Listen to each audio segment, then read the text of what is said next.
Nous allons faire une préparation à Yom Kippour et je vous invite à être particulièrement attentif aux différentes choses que nous allons rappeler. Nous allons partager en 4 parties le cours sur Yom Kippour. Commençons par la première. Nous avons, vous le savez, une marloquette entre Rabbi et Chachamim, si Itsumo Shel Yom Mechaper. Itsumo Shel Yom Mechaper. Est-ce que le jour même, le jour de Kippour, est-il une force d'expiation? Itsumo Shel Yom Mechaper. On sait tous que Rabbi, il dit que Itsumo Shel Yom Mechaper. Même sans tchouva. Chachamim, ils disent seulement pour ceux qui font tchouva. Marloquette. Alors, je voudrais ici vous citer, au nom de Omer Beshem Omro, celui que j'ai devant moi, un livre qui s'appelle Ma'agal Hashana, et l'auteur de ce livre s'appelle le Rav Wittler, qui habite aujourd'hui à Manchester et qui est Rosh Yeshiva là-bas. Il dit la chose suivante. On a, vous le savez, une mitzvah de tchouvat particulière et spécifique, Yom Kippour. Comme c'est écrit dans Sha'arei Tchouva, Sha'ar Bet Ot Yud Dalet, Lifnei Hashem Titharu, Lifnei Hashem Titharu, c'est une mitzvah de Tchouva spécifique à Yom Kippour. Yom Kippour, il y a une mitzvah de Tchouva qui s'appelle Tahara, Titharu, et qui n'est pas la même de toute l'année. Et c'est comme ça que le Chaye Adam est posek. A priori, on ne comprend pas. La mitzvah de Tchouva, elle a lieu tous les jours. En quoi il y a une particularité dans Yom Kippour qui s'appelle Titharu? Alors déjà, le mot Titharu, c'est pas Tashuvu. Titharu, c'est se purifier. Tashuvu, vous ferez Tchouva, c'est écrit Titharu. Donc déjà, le mot est différent. Et la deuxième chose, c'est écrit Mikol Chatotechem, de toutes vos fautes. On ne peut pas dire on va faire une partie, pas l'autre partie, machin. On doit faire Tchouva sur toutes les fautes. Ce qui est tout à fait étonnant, parce que toute l'année, évidemment, on nous demande de faire Tchouva. Mais la tchouva, normalement, elle prend énormément de temps. Lorsqu'on fait une tchouva sur chaque avera, ça prend énormément de temps, parce que c'est chaque fois les 4 éléments de tchouva que vous connaissez, et c'est pas évident. Là, on nous demande Mikol Chatotechem. Il ne faut pas faire partie, Mikol Chatotechem. Donc on peut se poser la question de savoir quelle est cette notion de Kol Chatotechem et comment c'est réalisable. Comment c'est réalisable? Donc le Rav nous dit quelque chose qui m'a beaucoup intéressé, et qui, pour être posé, pour être avancé, il faut poser encore une autre question. On a, à la fin de vidouille, on dit les mots suivants. Ata gloyim lanu, vet shenam gloyim lanu.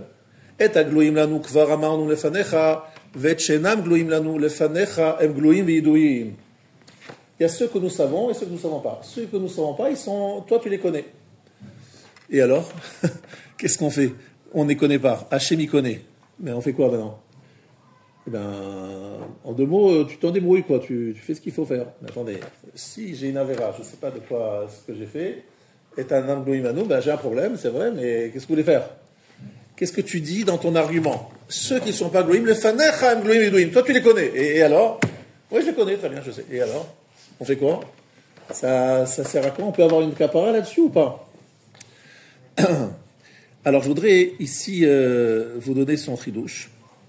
Le chidouche, il est basé sur un Rambam, qui nous dit, et qui est possède comme Chachamim, que la tchouva, que Yom Kippourim mechaper seulement la shavim, ceux qui font tchouva, comme Chachamim.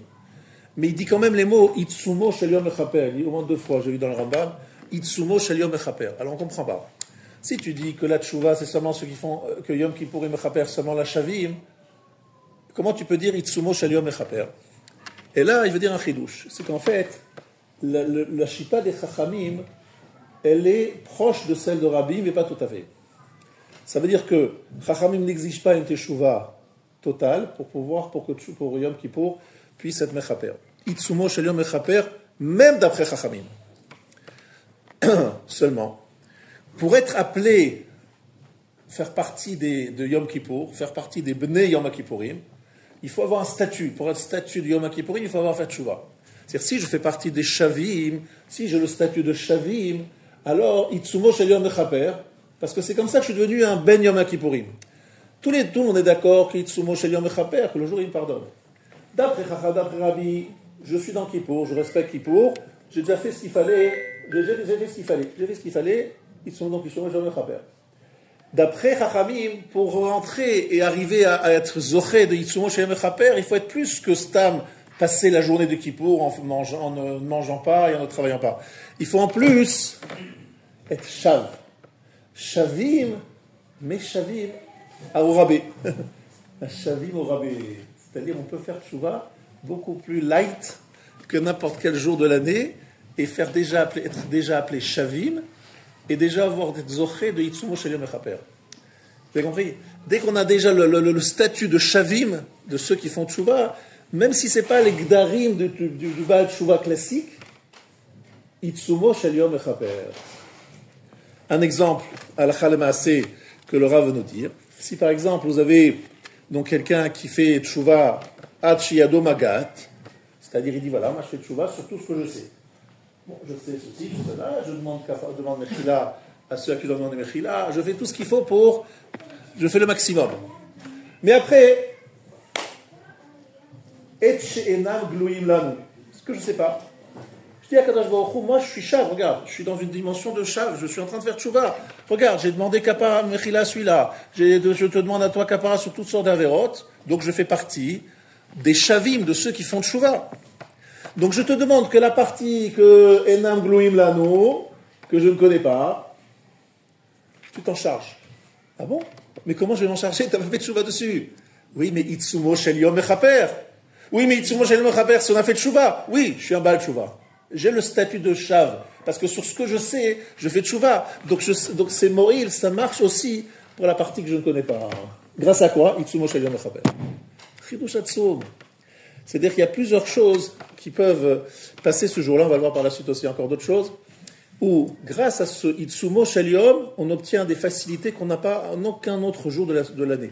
À tel point que le Malbim, lorsqu'il explique Ki Bayom Hazeh Yichaper Alechem, c'est quoi Bayom Hazeh? Grâce à ce jour-là, c'est pas que dans ce jour-là, Kadosh Baruch Hu va faire Kapara, c'est Bayom Hazeh. Par ce Yom Yichaper Alechem. C'est le Yom qui moïl pour la Kapara, il marche pour la Kapara. Donc ça c'est un premier point que je pense qu'il fallait donner, c'est la première partie de mon shiur qui est un peu introductive, comme vous allez voir par la suite, on va revenir là-dessus, mais il y a une dimension particulière de Itzumo Shel Yom Mechaper, même d'après Chachamim, selon ce que nous venons d'expliquer. Maintenant, je voudrais passer à une deuxième partie. La deuxième partie, je l'ai prise... Pardon? Dans l'année, je n'aurais pas pu dire la vérote que j'ai oublié.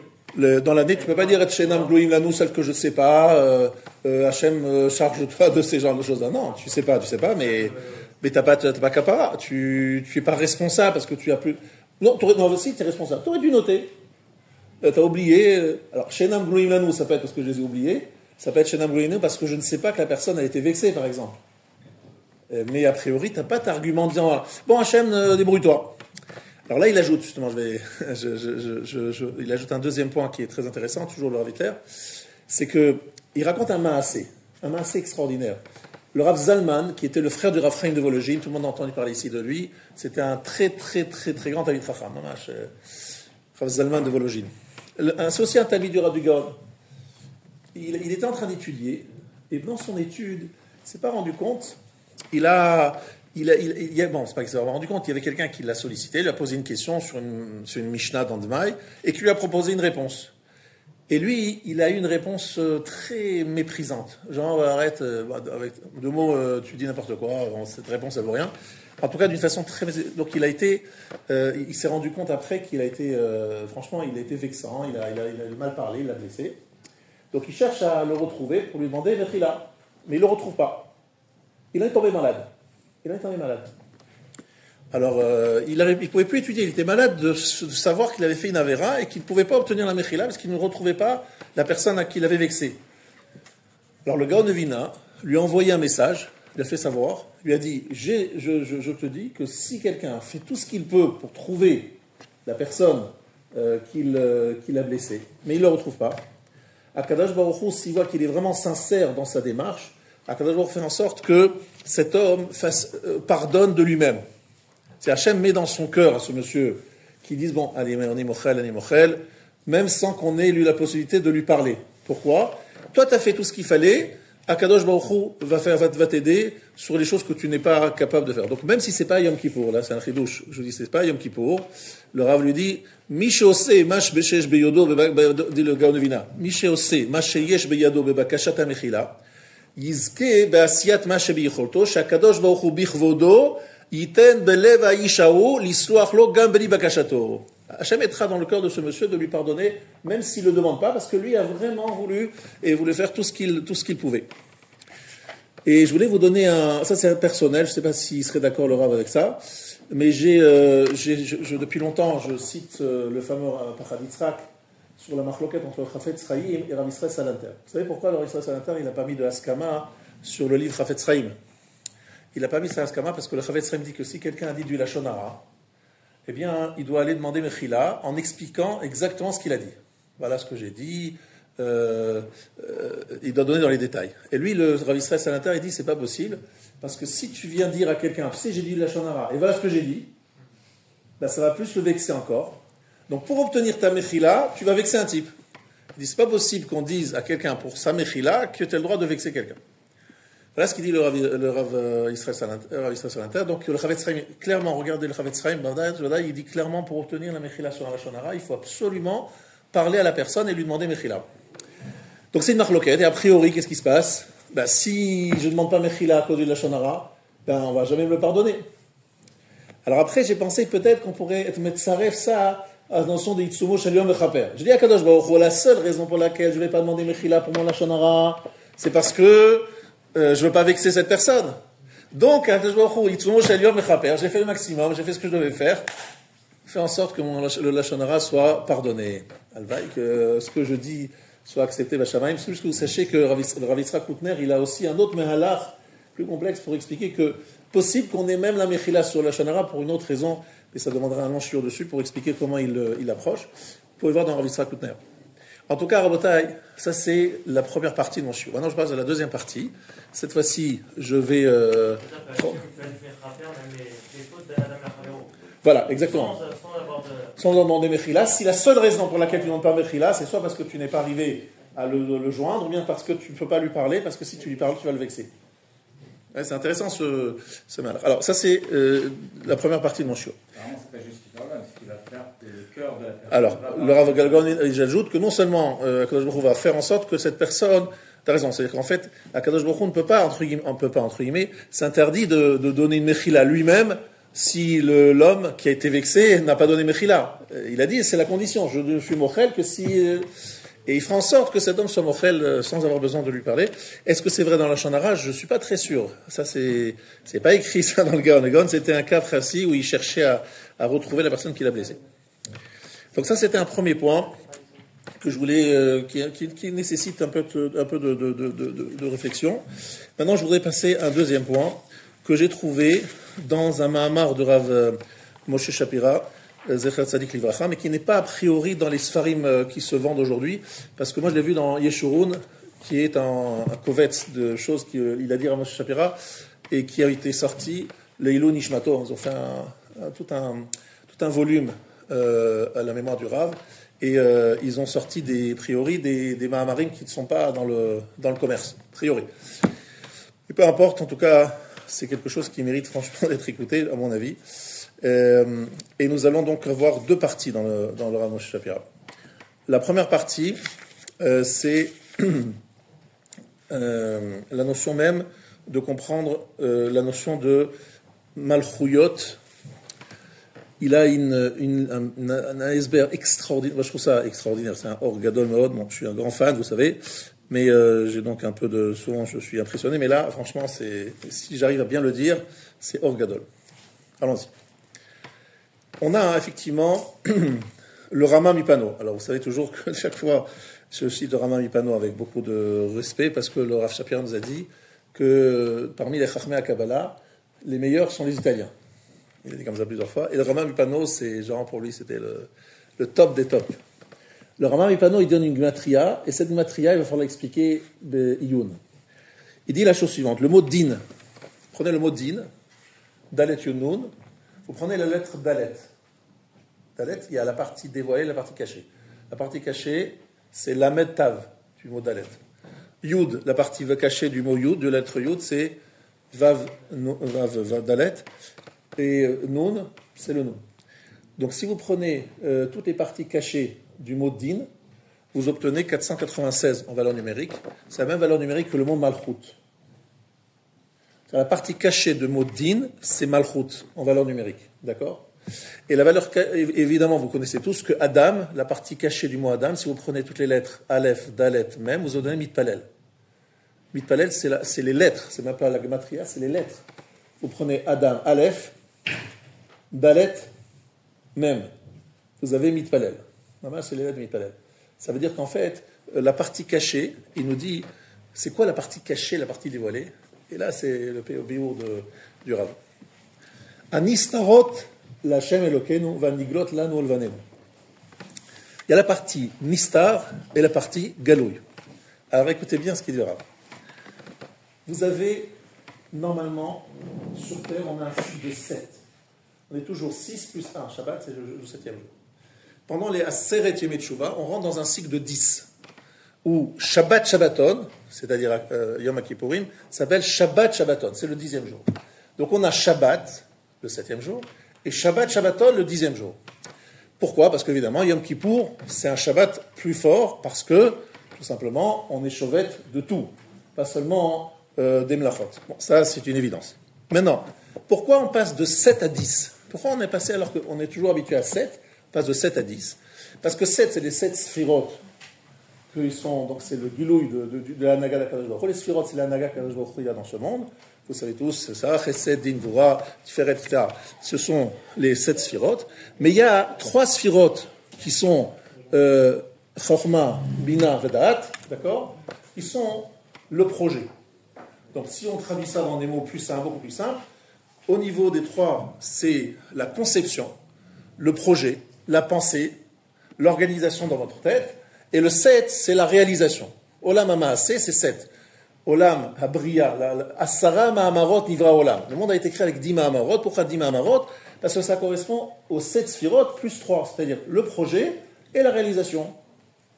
Chochma Bina Vadat, vous connaissez tous, c'est pas shoot. Ça, c'est pas shoot. Maintenant, la partie de la pensée est une partie cachée, alors que la partie des sphirot est une partie qui se révèle. D'accord? En fait, la partie cachée, c'est ça le vrai projet. Le projet, il est dans ma tête. Après, la partie cachée ne fait que révéler ce qui a été dans ma tête, ce qui était Saturne. Maintenant, regardez bien. Lorsqu'on dit que la partie cachée du din, c'est Malchut, il dit quelque chose d'un somme. Le but d'Akadosh Baruch Hu, c'est pas le din. Le din, c'est pas ça son but. Lui, ce qu'il veut Hachem, c'est Malchut. Seulement, comment on arrive à installer Malchut, c'est grâce à din. C'est ce que je veux dire. Din, c'est un moyen de révéler Malchut. Mais si on trouve un autre moyen d'obtenir Malchut, on n'a pas besoin de din. Vous voyez ce que je veux dire? Parce que le but, c'est pas qu'Hachem il veut pas, c'est pas qu'Hachem il veut être Dan le monde. C'est pas qu'il veut juger le monde. C'est pas ça son but. Son but, c'est d'arriver à son projet. Son projet, c'est Malchut. Mais son moyen pour que Malchut existe, c'est le din. Jusque-là, je pense que c'est assez clair. En tout cas pour moi, j'espère que pour vous aussi. Et il y a aussi une dimension de Malchut dans Mitpalel. Mitpalel, c'est la partie cachée de Adam. Adam, ce n'est que la partie... En fait, Akadosh Baruch Hu, il veut un Mitpalel. David Ameler, qui est le roi par excellence, dit Ani Tefila. Ani Tefila. Il est lui-même une Tefila. Donc, maintenant, on va essayer de comprendre... Pardon? Adam, c'est Mitpalel, dans la partie cachée du mot Adam. Et j'ai dit que Malchut, que David Ameler, qui est le Meler par excellence, il dit Ani Tefila. Je vais expliquer ça dans quelques instants. Vous allez voir pourquoi c'est lié. Maintenant, je voudrais ici vous poser une question à Tsuma. Qu'est-ce qu'on dit à Kippour de très nombreuses fois? Kiata solchan et Israël ou mochanan le shite yeshurun. Tu pardonnes. Umi baladecha elanu melech mochel vesoleach elata. On n'a personne d'autre, aucun autre roi qui peut être mochel et soleach, seulement toi. Il n'y a que toi qui peux faire mechila. D'accord?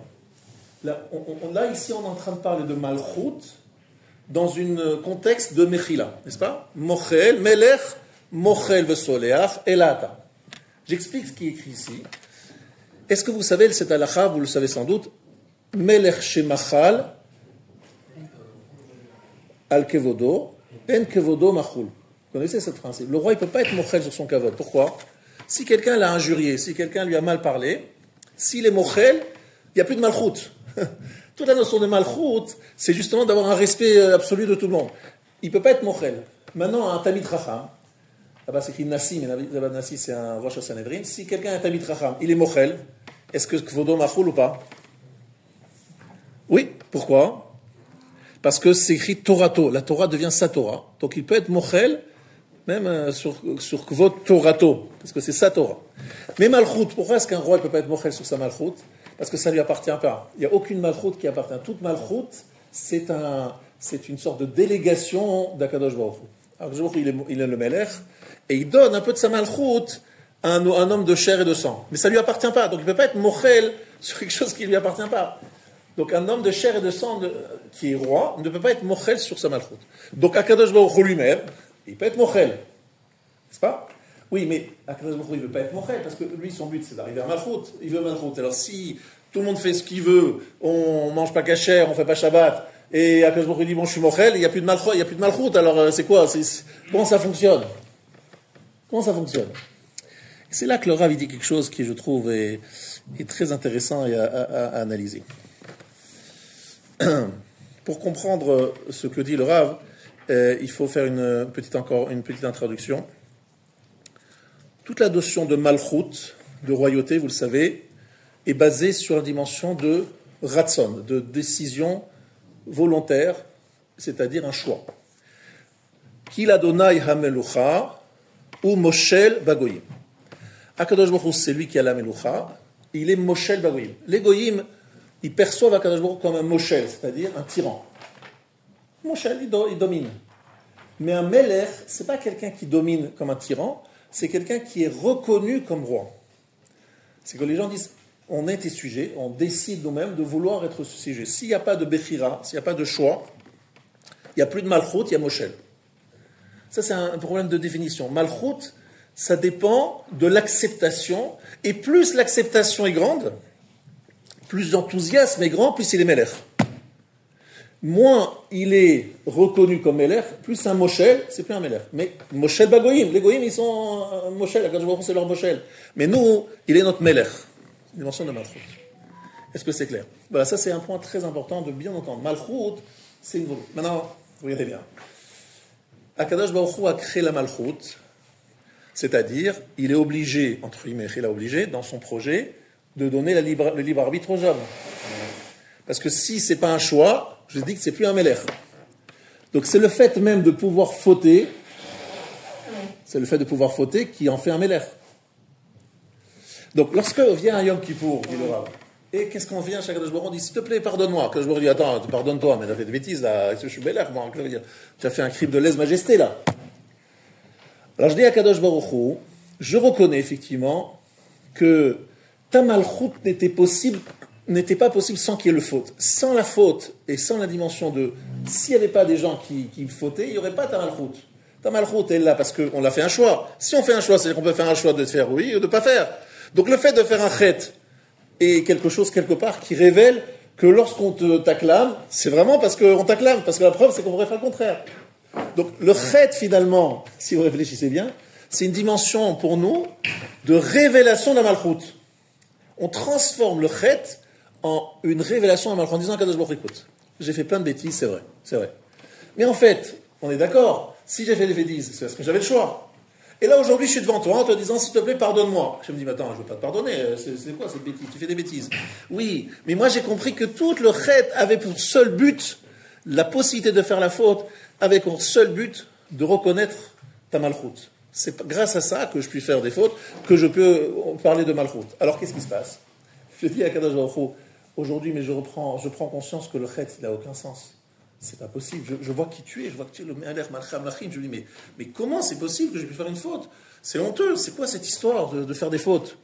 Et d'ailleurs, le Rambam dit, Ketz Mechila Uslicha. Il parle de Ketz en parlant de Yom Kippour. Il dit c'est Ketz Mechila Uslicha. C'est-à-dire, en fait, il y a quelque part quelque chose qui vient du Léatid Lavo, qui se révèle déjà maintenant, où on comprend, mais c'est quoi faire vraiment Teshuvah? C'est bien, c'est un point, je voudrais vraiment bien que lui soit compris, parce que c'est fin, et j'ai envie que vous compreniez bien ce que je veux dire. En général, on pensait à quoi? C'est comment on fait tchouva? Comment on reconnaît? C'est parce qu'on a peur. On se dit, oh là là, Guéhinam, on a peur, on va brûler dans le Guéhinam. Ou bien, il y a des tsarot. Quelqu'un a des tsarot, c'est shalom. Kadosh Baruch Hu, pardonne-moi. D'accord? C'est ça, en général, la démarche du Baal Tchouva. La faute, elle me dérange. La faute, elle va me causer un désagrément. Vous avez compris? C'est ça, en fait, l'origine du Baal Tchouva. Il a peur du désagrément. Soit il a peur du Guéhinam, soit il prend conscience de que ces tsarots sont liés à sa faute. On est d'accord? Arrive Yom Kippour, Akadosh Baruch Hu dit non, on va faire autrement. Comment on va se débarrasser de la faute? Écoutez bien, c'est une flamme. On prend un séhir, un truc incroyable, séhir l'Azazel, on met dessus toutes les fautes du clan Israël, on met quelqu'un qui va le prendre avec lui, le séhir, et qui va le jeter d'une falaise. Séhir l'Azazel. C'est quoi ce truc-là? C'est quoi ce truc bizarre? On n'a jamais vu ça. C'est quoi ce séhir l'Azazel? Alors c'est séhir et sab, ce que vous voulez, mais ça veut dire quoi? Le Rav nous dit qu'en fait, ça veut dire qu'à un moment, on doit comprendre que la faute, c'est ça, les Aseret Yom Teshuvah. Et le summum des Aseret Yom Teshuvah, c'est Yom Kippour. Et le summum de Yom Kippour, c'est le moment où on jette les chataïm et elles disparaissent. C'est lorsque le chet s'annule lui-même. La faute disparaît par elle-même. C'est-à-dire, lorsque l'homme prend conscience que la faute, en fait, n'avait pour but que de donner la malchoute. C'est que la faute, elle n'a aucun sens en elle-même. On prend conscience de sa nullité, de sa vanité, et qu'en plus, que la seule raison pour laquelle la possibilité de faute existe, c'est pour que Akadosh Baruch Hu puisse installer sa malchoute qui dépend de la Bechira, et s'il y a la Bechira, il faut donc qu'il y ait une possibilité de faire des fautes. Donc je me rends compte qu'en fait, la faute, elle n'a pas de sens, elle n'a pas de fondement.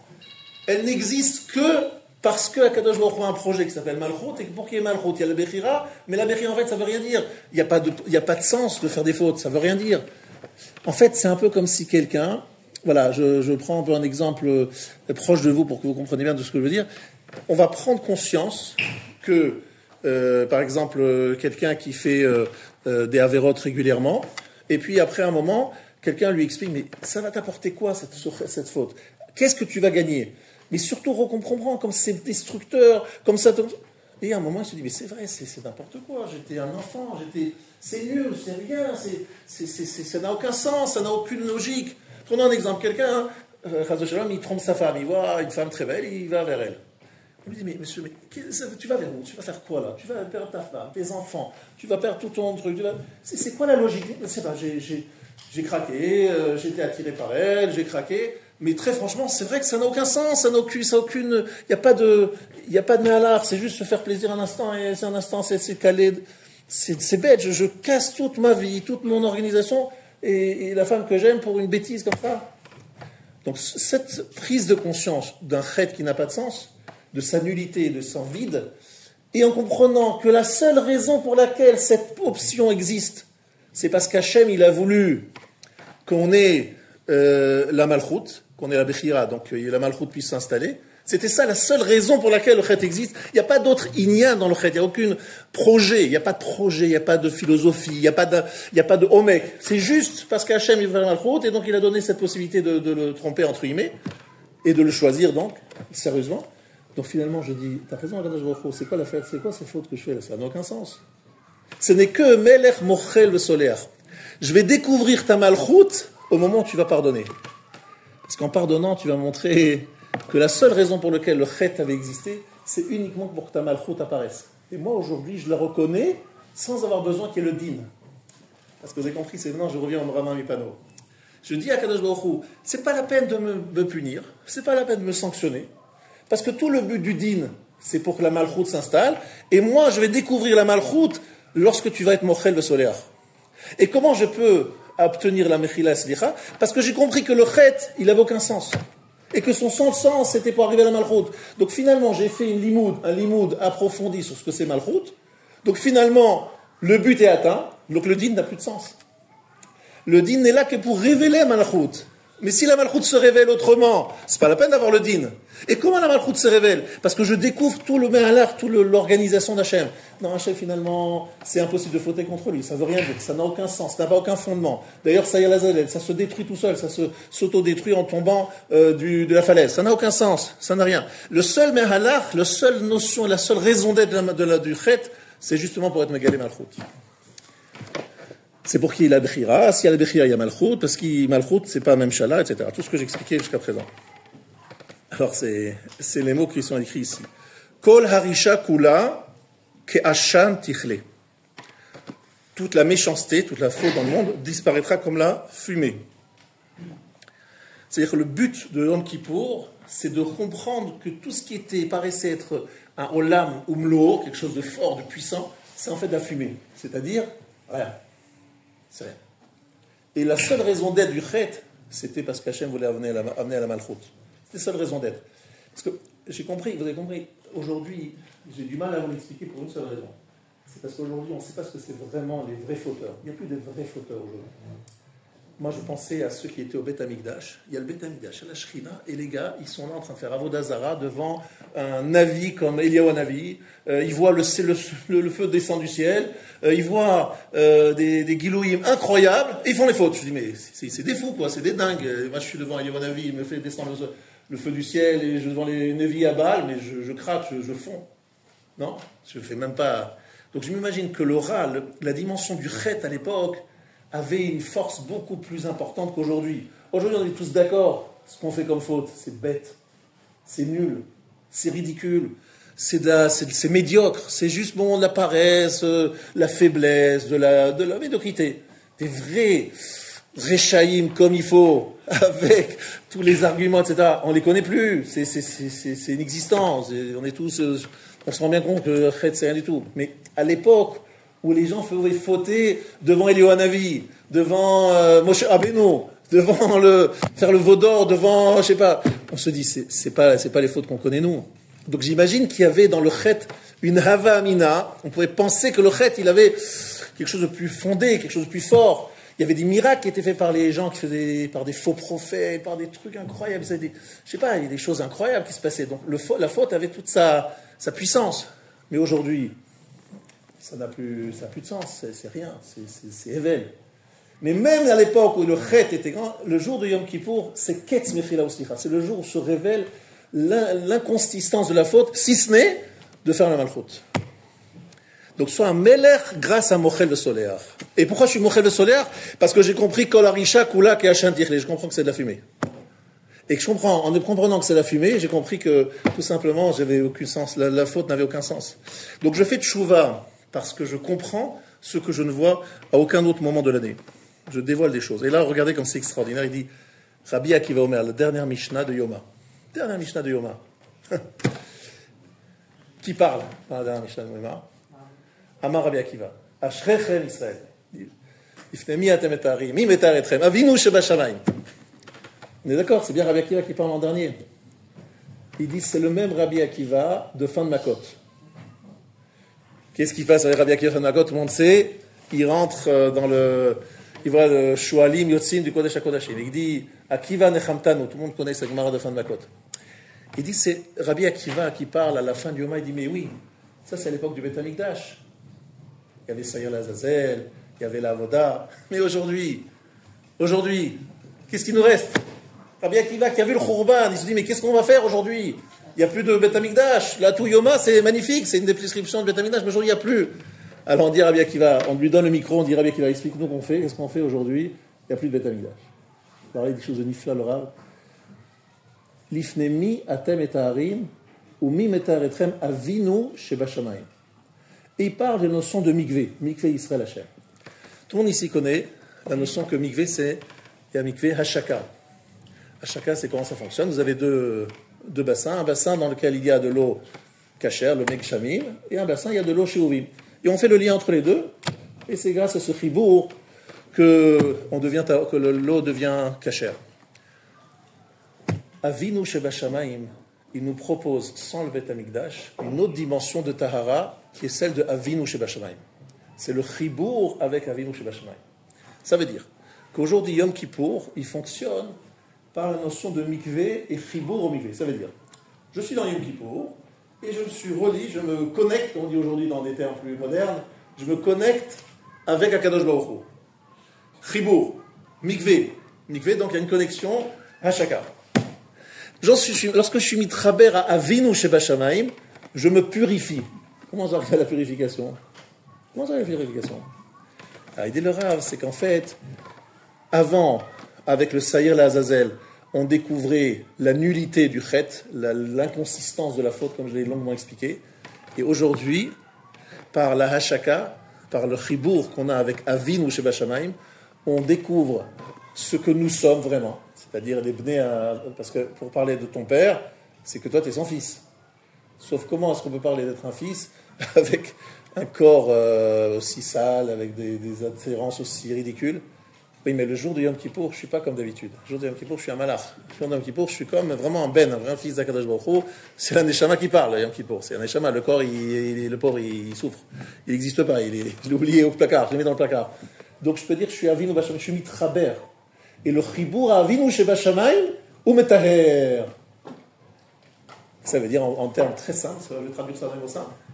Le jour de Kippour, vous vous plongez dans Kippour, vraiment à 100%, vous êtes à fond dedans, vous êtes en chibour avec la kedusha, le tarab, ce que vous voulez, qu'est-ce qui se passe? Vous dites, mais moi je suis en connexion avec Akadosh Baruch Hu, c'est mon père, comment voulez-vous qu'il me fasse comme un roi qui doit appliquer le din? Le din n'a plus de sens, puisqu'il s'agit maintenant d'un père. Le din n'a plus de sens. Donc quelque part, la malchoute, elle laisse la place à la dimension de Av et Ben, de Avinu Sheba Shamayim. Et Avinu Sheba Shamayim est mitgalé à ce moment-là. Et Akadosh Baruch Hu nous fait kapara comme un père, il fait kapara sur son fils. Parce que, voilà, on est mis travers et lave, on saurait la lui à lui. C'est-à-dire ce chibour de Yom Kippour fait expiation, c'est ce que j'appelle Itsumo Shel Yom Echaper. Itsumo Shel Yom Echaper, c'est après le Khurban. Itsumo Shel Yom Echaper, c'est mitraber comme Hashaka dans le Mikvé. Qu'est-ce que ça veut dire? C'est-à-dire que je découvre que j'ai une dimension spirituelle très forte et que mon corps, Shvitat et Asor, va l'appeler ça le Ramam. Sovet, le corps, il a cessé de travailler, il fait la grève. Et dans ce chibour-là, automatiquement, arrive la slicha et la kapara. Pourquoi? Parce que ce jour-là, Akadosh Baruch Hu, il se place comme un Av. Mais il se place comme un Av que sinon on est Ben. Et qu'on est mitraber et lave comme un fils. Si on est mitraber et lave comme un sujet, alors là, les choses sont différentes. Donc ça, c'est un élément que je voudrais que vous compreniez. C'est Gemara Mishnah Ta'anit d'Afravor Amud Bet. Tseina urena benot Tzion b'melech Shlomo b'atara sheitra lo imo b'yom chatunato ou b'yom simchat libo b'yom chatunato zu matan Torah b'yom simchat libo ze binyan bet hamikdash. D'accord? Donc ça, effectivement, ce qu'on a dit avant, c'est la relation qu'on a décrite avec Bet Hamikdash. Maintenant qu'il n'y a plus de Bet Hamikdash, Aval, yesh lanu adayin shayachut im abore betorat avinu, ashrechem Israël, lifne mi atam etarim, mi metaretchem avichem sheba shamayim, mikve Israël Hashem, mikan ve'elach hatara shel Yom Kippurim, ime'en tahara shel mikve. Mikve ou makom shenichnasim lav im kol aguf kulo, beli shetetze afsara. Il ne faut pas qu'il y ait de chatitza, il faut qu'on soit entièrement dedans au même moment. D'accord? Donc, si on est mitraber, alors effectivement, dans ce cas-là, Akadosh Baruch Hu nous purifie, parce qu'on a donné cette entière, on se donne à 100% dans ce mikvé qui est Yom Kippour. Donc, Itsumo Shel Yom Echaper, parce qu'on est mitraber à la dimension de Avinu, grâce au fait qu'on a laissé le corps dans le placard. Et au niveau de la Neshama, on est vraiment la fille d'Akadosh Baruch Hu. Et donc, c'est une chance qu'Hachem nous donne ce jour-là de se purifier grâce à ça. Maintenant, Rabotai, troisième partie de mon shiur. La quatrième, c'est des conseils très pratiques. Des conseils, savoir comment faire les filotes, etc. C'est la fin. Maintenant, la troisième partie, c'est la suivante. C'est aussi des Dvarim Atsumei Meniflaim, que dit le Rav. On va commencer par la partie halachique. Perek Yudalet Ilchot Niske Mamon. Quelqu'un qui allumait un feu, dit le Rambam. Il a allumé un feu. Et le feu, il est allé là où il n'aurait pas dû aller. C'est-à-dire, il a dépassé les limites habituelles. Il a été dévié. Et le feu, il a brûlé. Qu'est-ce qu'il dit le Rambam? On est chayav ou des patos? Des patos. Et qu'est-ce qu'il ajoute le Rambam? Zo makat shamayim. C'est makat shamayim. C'est Maka du ciel. Et ce que je voudrais vous expliquer maintenant, ce qu'il explique le Rav, c'est qu'il y a un moment, je vais expliquer comment la Teshuvah elle fonctionne. La Teshuvah, c'est d'arriver à une situation où on dit à Kadosh Baruch Hu, Makat Shamaim. Ce qui s'est passé là, tu as vu la Vera? C'est Makat Shamaim. C'est pas moi, je suis pas c'est pas lié à moi. C'est Mektoub, c'est écrit. Ah bon? C'est quoi ce truc bizarre? Alors écoutez bien le Mehalach pour vous expliquer ce que ça veut dire. Akadosh Baruch Hu, qu'est-ce qu'il fait? Akadosh Baruch Hu dit comme ça. Akadosh Baruch Hu dit, vous savez tous qu'il y a un Rambam, Shema Toma, Allo Akadosh Baruch Hu Yodea Kol Ma Sheyeh, Vekodem Sheyeh Yada Sheze Yeh Tzadik ou Rasha. Donc Akadosh Baruch Hu, il sait tout. La Yedia. Im Yada Shu Yeh Tzadik, Yefshar Shelo Yeh Tzadik. Vim Tomar Sheyda Sheyeh Tzadik, Vefshar Sheyeh Rasha, Arelo Yeda Davar Al Borio. C'est pas possible. Akadosh Baruch Hu ne peut pas ne pas savoir. Donc il sait sûrement si celui-là il sera tzaddik, celui-là il sera rachat. Il sait. Donc il y a la question que vous savez tous, qui vient tout de suite dans le Rambam. Là il dit, mais je comprends pas. Comment ça va avec la Bechira? La Bechira, on a le libre arbitre ou pas? Si on a le libre arbitre, comment il sait? דע שהתשובה שלה זו ארוכה מארץ מידה ורחבה מן ים וכמה עיקרים גדולים וערים רמים תלויים בה, אבל צריך אתה לדע ולהבין בדבר זה שאני אומר. כבר ביארנו בפרק שני מהלכות יסודי התורה שהקדוש ברוך הוא אינו יודע המדיעה שהוא מחוץ ממנו כבני אדם שהם ודעתם שניים, אלא הוא יתעלה שמו ודעתו אחד. En deux mots, le Rambam il dit, je veux dire en résumé, ça veut dire clairement, arrêtez, c'est pas la peine d'essayer de comprendre, vous ne comprendrez pas comment Yedia et Bechira vont ensemble. Ça ne marche pas. Kilo marchevotai marchevotechem velo dachechem derachai. Vous ne pouvez pas comprendre. N'essayez pas, c'est pas la peine. Ça existe. Hachem sait très bien tout ce qu'on va faire, mais on a quand même les barreaux. On ne comprend pas. On n'a pas compris. C'est bien. Lo marchevotai marchevotechem. Jusque-là, ça va.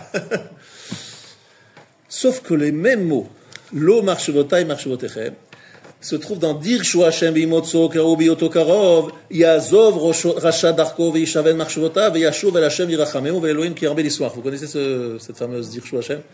On l'a lu, c'est la Haftara de Tzom Gedalia, entre autres. Et là-bas les mêmes phrases, Kilo Marshvotai Marshvotechem Velo Dachechem Derachai Num Hashem Ki Gavu Shamayim Haaretz Ken Gavu Derachai Vidachechem Marshvotai Marshvotechem. Qu'un homme abandonne ses mauvaises actions. On dit à un monsieur de faire tchouva.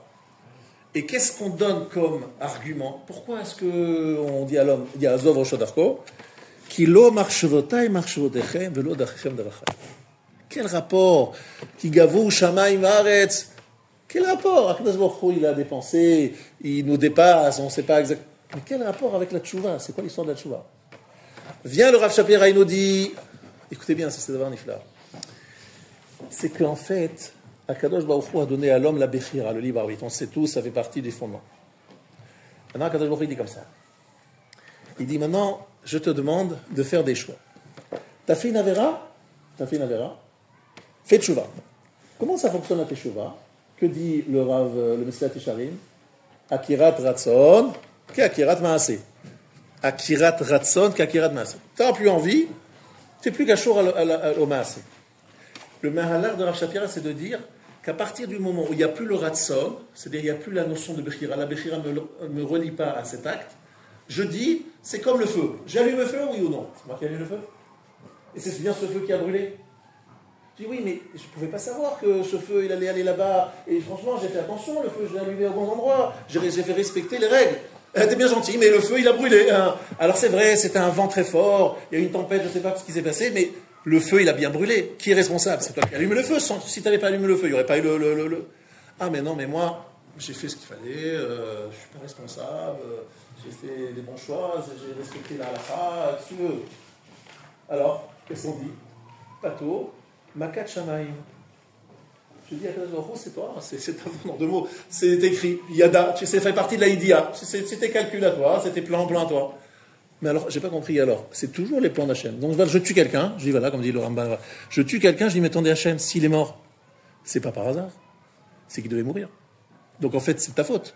Si tu n'avais pas décidé qu'il meurt, il ne serait pas mort. Donc tu me dis, moi, je suis fautif encore. J'ai tué, j'ai fait juste... Au contraire, j'étais le Kayem, ta volonté. Parce que rien ne peut se faire sans que tu aies décidé. Et tu le savais. Donc moi j'ai fait que ce que tu voulais, tu dois même me remercier en disant merci de m'avoir débarrassé de ce monsieur. Je cherchais quelqu'un, un shaliach mitzvah, pour me débarrasser de ce monsieur qui méritait la mort. Non? Madame Obrim. Non, ça ne marche pas comme ça. Pourquoi? Parce que tant que tu as la Bechira et que tu es responsable dans la Bechira, on ne peut pas mettre ça sur le dos d'Hachem. Hachem il a dit, ce qui est dans ton troum à Bechira, dans ta limite à Bechira, c'est mityaches elecha. Ça se rapporte à toi. Ce qui n'est plus dans ta Bechira, c'est mityaches elai. C'est là que ça bascule. Akadosh Baruch Hu nous dit comme ça. Akirat ratson, ki akirat maaseh. À partir du moment où j'ai plus envie, prenons l'exemple, il n'était pas sur la Shabbat. Puis, il fait tchouva, il est sur la Shabbat. On sait aujourd'hui que lorsqu'on fait Shabbat Baruch Hashem depuis quelques années, personne peut. C'est dur pour nous de ne pas faire Shabbat. On peut même pas. C'est dur. On ne peut même pas être Mechalel Shabbat. C'est trop dur. C'est impossible. Ça fait partie de notre vie. Donc, Akadosh Baruch Hu nous dit, si quelqu'un il a été au Ker Retsono, c'est-à-dire il a enlevé son notion de Bechira, la Bechira l'a changé, sa Bechira l'a changé, elle a pris la hauteur, l'acte, il perd sa relation, il n'est plus mityaches, n'est plus relié à lui, il se relie à qui? À Akadosh Baruch Hu. Makat Shamayim. Makat Shamayim. C'est Hachem qui a mis en place. Marchevotai, c'est le Marchevotai. Mais si je suis Bocher et je suis dans le troum de ma Bechira, c'est plus, je ne peux pas dire Makat Shamayim. Tu es responsable. Tu as une responsabilité dans cet acte. J'ai donné aux hommes, V'aretz Natan Livnei Adam, la terre, c'est le lieu de Bechira. Donc c'est ce qu'il dit ici le Rav. Il nous dit qu'en fait, Akirat Ratson Akirat Maaseh, c'est pour nous dire qu'en fait, Akadosh Baruch Hu considère qu'à partir de ce moment-là, Lo Marchevotai Marchevotechem, vous êtes dans Makom Abchira, dans la terre, mais ça c'est tant que vous êtes dans le Troum Abchira. À partir du moment où vous avez fait Aretz Natan Livnei Adam, vous avez fait ce qu'il fallait, c'est comme le feu. Vous avez allumé le feu, ça a brûlé, vous n'étiez pas responsable, c'est pas vous, c'est Hachem. Makat Shamayim. Je pense que c'est un sujet qui mérite aussi d'être approfondi encore et encore. Juste sachez qu'il y a une Gemara dans Shabbat Daf Petet Amud Bet qui est très très bizarre, et avec ça elle est très compréhensible. Amar Rabbi Yitzhak, Amar Lahem HaKadosh Baruch Hu l'Yisraël, Im yihu chataechem kashanim halalu shesdurot ubaot misheshet yomei bereshit ad achav, kesheleg yalbinu. Keshanim hasdurot. Si vous rentrez dans un mahalach où vous êtes déresponsabilisé en faisant ce qu'il faut faire, Akirat Razon, Akirat Maaseh, alors kesheleg, vous allez devenir comme la neige. Bien, le Rav il nous dit la chose suivante. J'ai commencé à vous dire qu'il y avait 10 jours. 10 jours, et au bout de lesquels le Shabbat Shabbat. Pourquoi 10? Parce que Asara Ma'amot Tiva Olam. La dimension de ces 10 jours, c'est la dimension, l'obligation de recréer un Olam Chadash. Il faut créer un nouveau monde. C'est-à-dire que le but de ces 10 jours, c'est de créer un Olam Chadash. Donc il faut 10 dimensions. Il faut Chochma, Bina, Da'at et les 7 Sphirot Atachonot. Il faut tout. Parce qu'il faut tout recréer Mechadash. Il faut être Mechadesh. Un nouveau monde, une nouvelle année. Si une nouvelle année commence, et même si un endroit où c'est écrit que Yom Kippour, c'est Rosh Hashanah. Pour rapport dans certaines choses, Yom Kippour, c'est Rosh Hashanah. D'abord, on voit dans l'Yovel que tout commence à Yom Kippour, vous le savez. Donc en fait, il y a une dimension de Itratchut, de Chidouche, de création nouvelle. Et ça nécessite les 3 sphirotes et les 7. D'accord? Le sod de beaucoup de choses que j'ai dit se trouve dans les Harot Vache, comme j'ai cité l'année dernière, il y a 2 ans, qui dit que les Aseret Adibrot correspondent aux 10 jours qui y a entre Rosh Hashanah et Yom Kippour. Les 2 premiers jours, c'est Anochi Hashem Elokecha, Lo Yelecha Elohim Acherim, c'est Rosh Hashanah, c'est remettre en place les fondements de l'Aïmouna, Malchut, c'est ce qu'on a fait Rosh Hashanah. Le dernier jour, c'est Yom Kippour, c'est Lotachmod. Lotachmod, ça veut dire tout simplement que Lotachmod, c'est une madriga extrêmement élevée de nituk, de coupure avec la gashmiut, et le fait que l'homme ne se trouve pas, entre guillemets, envieux sur quelqu'un d'autre qui a des moyens, parce qu'il dit, moi, je suis dans une autre dimension, moi, je suis rouchani, je ne suis pas chomed, des shtuyot, ça ne m'intéresse pas, ça ne m'attire pas. L'Otachmod, d'une façon très large, c'est la meilleure, c'est un niveau très élevé de nituk, puisque l'autre il t'avait, même pas, j'ai pas envie, ça ne m'intéresse pas.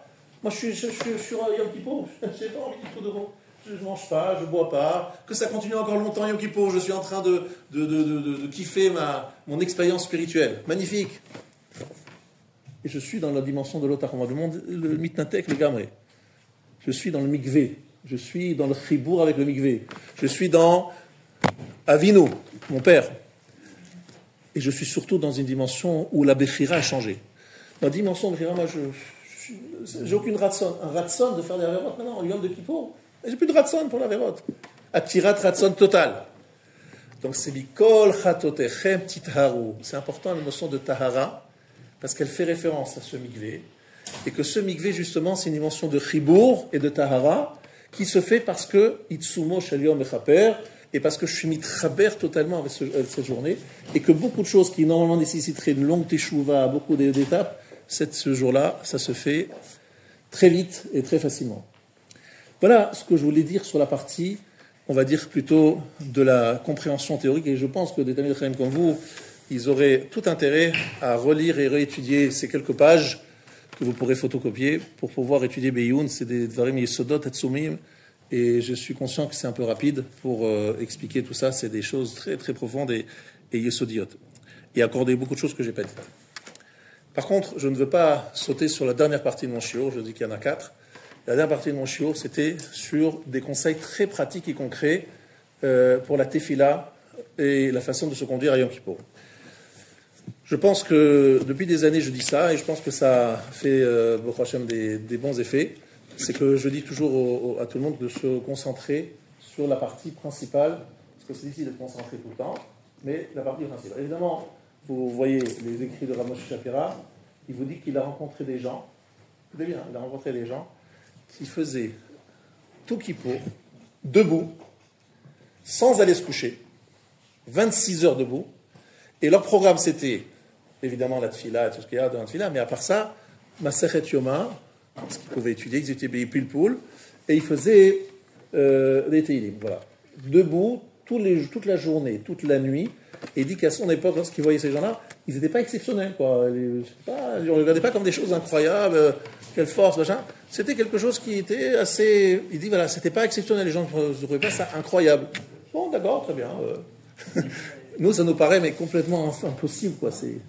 Donc déjà, ce que je voulais vous dire, c'est qu'on n'est peut-être pas sur le madriga, mais il y a une chose sur laquelle il faut faire très attention à Kippour, c'est au moins la parole, ne pas se disperser lorsqu'on n'est pas à la choule, en parlant, etc. En essayant, au moins, Tani Dibour d'une façon ou d'une autre, même si ce n'est pas un vrai Tani Dibour, mais au moins, lorsqu'on parle du mikvé, dans lequel il faut être plongé à 100% sans qu'il y ait un qui dépasse, Kippour, il faut aussi plonger à 100% sans qu'on ait une khatitsa. Vous avez compris? Ça veut dire qu'on est soit dedans à fond. Deuxième chose que je voudrais vous dire en tant que Talmidei Chachamim, il faut faire attention à Seder Avoda de Yom Kippour. Il y a une remarque du Rav de Brisk. Alors, le Rav de Brisk a dit, bon, ils sont spécialisés dans Avoda de Yom Kippour, Avoda Tamikdash, mais il montrait, il disait, voilà, attention, n'oublie pas les shiraim, qu'il faut là-bas. Il y a un petit détail de l'halakha, je ne vais pas revenir sur lequel je vais revenir, mais il vivait ça comme si il revivait l'Avoda de Yom Kippour, parce que parmi le travail de Yom Kippour, le fait de réétudier, donc c'est pour ça que je dis, étudier ou avant, ou la nuit, ou le Maseret Yoma, la partie qui parle d'Avoda de Yom Kippour, de la vivre vraiment, parce que comme on le lit très vite, on n'a pas vraiment répété cette Avoda Yom Kippour, et que ce soit considéré que le fait de l'étudier, ce soit comme on l'a fait. Après, je vous dis que le plus important, évidemment, c'est le vidou, et le Shoshesri Midot HaRachamim. Alors, ça vaut la peine de ne pas aller vite dans la Amida, même si ça prend beaucoup de temps. Sachez qu'à Mir, les rabbinim de Mir, leur seder, c'était Arvit, je parle en Pologne, Arvit, c'était une Amida. Ils n'avaient pas le temps. Le temps qu'ils finissent l'Amida, tout le monde était déjà parti. Ensuite, le lendemain, un Shacharit, Moussaf. Ils avaient le temps de rien faire, sinon l'Amida. Des heures et des heures pendant de faire l'Amida. Ce que je veux vous dire, c'est que l'Amida, elle est fondamentale, et surtout le vidouille. Le vidouille, moi, depuis des années, je dis à mes élèves, des fois d'utiliser en français ou en hébreu, mais de faire un vidouille personnalisé. C'est-à-dire de dire avec vos mots, vous dites d'abord le texte classique, et après, avec vos mots, vous dites des choses qui sont vraiment personnelles, qui vous concernent à vous, qui expriment vraiment ce que vous êtes, avec vos mots, que ce soit en hébreu ou en français, en anglais, je m'en fous, mais ce qui est important, c'est que ce soit vos mots, et je l'aurais préparé avant. Ensuite, ce que mes maîtres m'ont tous répété, ce qu'il m'a dit Rav Gedolei Eizman, c'est le Majgiach la Yeshiva de Kol Torah, il était à Kelm avant la guerre. Il a dit, on lui a demandé, qu'est-ce que c'est réussir Yom Kippour et Rosh Hashanah? Quelle est comment on mesure la réussite de Rosh Hashanah Kippour? Il a dit, il faut que Rosh Hashanah Kippour t'accompagne toute l'année. C'est-à-dire que pendant toute l'année, il y ait une chose, même une seule chose, que tu ne fasses pas parce qu'il y a eu Rosh Hashanah Kippour.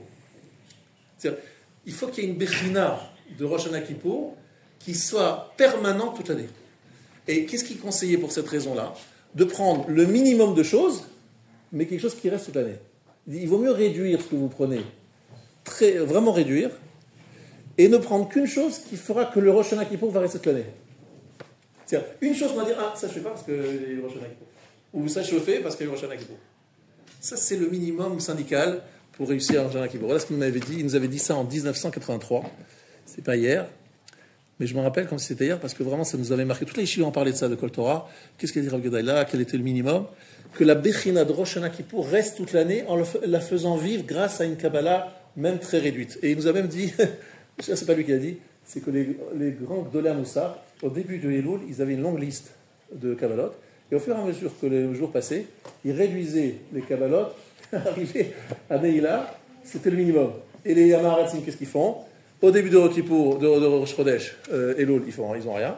Et ils grandissent. Et à Neila, le Satan, il arrive, il leur dit, prends ça, vas-y, mais c'est pas normal. Un type comme toi, tu prends que ça, mais c'est honteux. Et le Satan, il rajoute. Après Kippour, arrivent les gâteaux, l'heure des gâteaux, et de la citronnade. Déjà, une grande partie de la motivation s'est envolée.